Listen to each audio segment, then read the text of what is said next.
Bonjour et bienvenue dans cette vidéo du jour 26 du challenge 30 jours de Deep Learning où on va passer ensemble de 0 à 1 en matière de Deep Learning en 30 jours.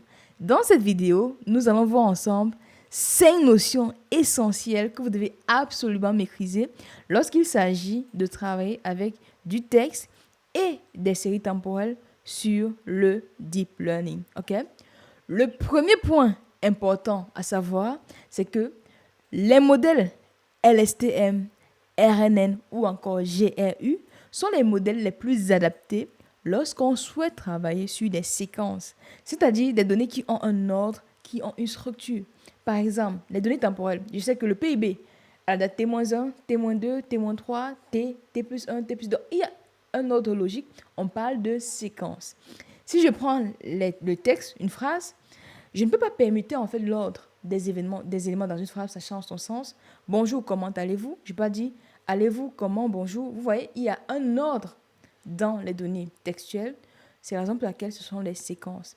Et pour modéliser les données textuelles, pour générer du texte, pour prédire le texte, pour analyser les sentiments, pour prédire une série temporelle, pensez à utiliser des modèles tels que les réseaux de neurones récurrents, Long Short Term Memory, LSTM, ou encore Gated Recurrent Unit, GRU. La question que vous allez peut-être me poser, c'est « Ok Natacha, qu'est-ce que ça signifie RNN ?» Et c'est justement la deuxième notion à comprendre ici. RNN signifie réseau de neurones récurrents. Qu'est-ce que c'est? En fait, c'est tout simplement des modèles de deep learning qui vont contenir ce qu'on appelle un cycle, en fait. Pourquoi c'est important? Parce que dans les deep learning traditionnels, on ne sauvegarde pas forcément la mémoire des informations passées, en fait, pour faire la prédiction. Or, si vous travaillez sur des données textuelles, vous avez besoin de connaître le mot d'avant pour prédire le mot suivant. Il y a un contexte à connaître. Si vous souhaitez prédire des données temporelles, vous avez besoin des valeurs T-1, T-2, T-3, les valeurs du passé pour prédire l'avenir. Et dans les RNN, il y a un cycle qui permet en fait de stocker la mémoire, qui donne le contexte utile pour faire la prédiction.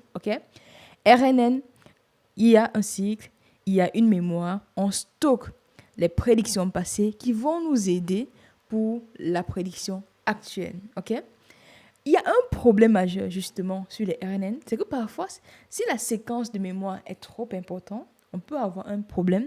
Et c'est la troisième notion qu'il faut absolument maîtriser dans ce challenge, c'est problème de disparition du gradient ou encore explosion du gradient. Troisième notion, disparition du gradient ou encore explosion du gradient. Qu'est-ce que c'est? Je vous explique. En fait, lorsqu'on fait du deep learning, qu'est-ce qui se passe? Je vous ai dit dans le deep learning, il y a plusieurs couches. Couche d'entrée, les couches cachées, la couche de sortie. Et au départ, il y a plusieurs neurones et à chaque neurone, on a des poids en fait. Dans le passage forward propagation, lorsqu'on essaie de faire transmettre les données de la couche d'entrée vers la couche de sortie, on va mettre les poids et le biais de façon aléatoire. Poids et biais aléatoires. Une fois qu'on a fait la forward propagation, c'est-à-dire transforme les données du début jusqu'à la fin, il faut qu'on refasse ce process et on mette à jour les poids. Lorsqu'on va essayer de mettre à jour les poids, on va faire ce qu'on appelle la descente de gradient via la back propagation. Et imaginez-vous dans cette back propagation, il y a une fonction de perte à minimiser. En gros, on va analyser l'écart entre votre prédiction et la valeur observée, et ça doit être le plus faible possible. Et à partir de ça, on va ajuster les poids qui ont été définis de façon aléatoire. Donc, on va calculer ce qu'on appelle le gradient. Supposons qu'on a W qui est le poids de départ. On a un gradient. On va enlever de W le gradient.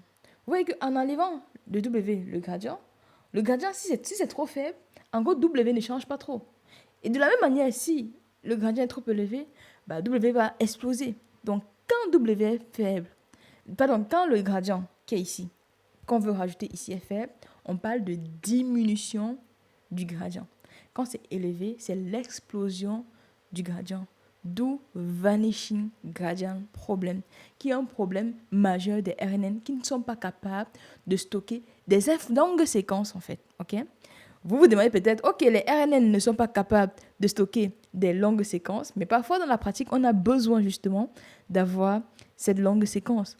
Raison pour laquelle, dans ce challenge, vous devez comprendre ce qu'on entend par LSTM. Quatrième notion, LSTM, Long Short Term Memory. Qu'est-ce que c'est? Ce sont des réseaux de neurones qui ont été construits pour pouvoir corriger ce problème de disparition de gradient, disparition de gradient, en fait. C'est ça, en fait. Comment ça marche? C'est basé sur 3 portes, ok? Porte d'entrée qui contient les données de départ, porte d'oubli et les données passées, les portes d'oubli qui vont détecter en fait des informations qui ne sont plus utiles quand je vais oublier, et la porte sortie qui vous donne des informations pour faire votre prédiction. Donc il y a 3 portes et le mécanisme avec les 3 portes permet au LSTM de mieux gérer des longues séquences. RNN limité lorsqu'on a une séquence longue, mais LSTM pas très limité lorsque la séquence elle est courte. Vous voyez, donc vraiment 3 portes, porte d'entrée, porte d'oubli et la porte de sortie. Un problème majeur qu'on a constaté sur les LSTM, c'est que parfois les LSTM peuvent être trop complexes. Et pour les alléger, d'où la 5e notion à maîtriser, il y a ce qu'on appelle les GRU, Gated Recurrent Unit. Qu'est-ce que c'est? C'est tout simplement des réseaux de neurones qui vont, au lieu d'avoir 3 portes comme les LSTM, on aura 2. On aura une porte qui va combiner à la fois la porte d'entrée et la porte d'oubli des LSTM. Et c'est en ça, en fait, la force des GRU. On va un peu décomplexifier le modèle pour avoir les meilleures performances. Voilà les 5 points clés qu'il faut absolument garder de ces jours sur le texte et les séquences. Et un bonus aussi que je vais partager avec vous. Lorsque vous travaillez sur des données temporelles, franchement, essayez toujours d'avoir la base de test, la base d'apprentissage, la base de test et la base de validation. Et on doit avoir un lien temporel entre les 3 bases. Je m'explique. Imaginez-vous, vous construisez un modèle avec les données de 2010 à 2022. Votre base d'apprentissage peut porter sur les données de 2010 à 2017, la base de test de 2017 à 2019 et la base de validation de 2019 à 2020. Vous voyez qu'il y a un ordre chronologique. Ce n'est pas possible de prendre la base de test, par exemple, 2001, 2004, 2005, 2010, des années qui ne sont pas trop reliées. Il faut toujours un ordre, il faut que ce soit dans la suite logique de votre base d'apprentissage. C'est un point central que je voulais partager avec vous. Si vous souhaitez en fait challenger votre niveau, il y a un quiz en description que je vous invite à passer pour véritablement vérifier que vous avez compris l'ensemble des notions qu'on a vues jusqu'ici. Comme d'habitude, si ce n'est pas encore le cas, abonnez-vous parce que c'est comme ça que vous propulsez cette chaîne.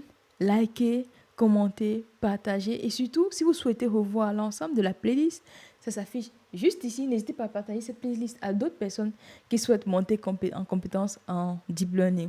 Commentez, likez, partagez, faites tout ce que vous voulez, mais surtout, prenez bien soin de vous et on se donne rendez-vous très bientôt pour la prochaine vidéo. Let's go! Bye!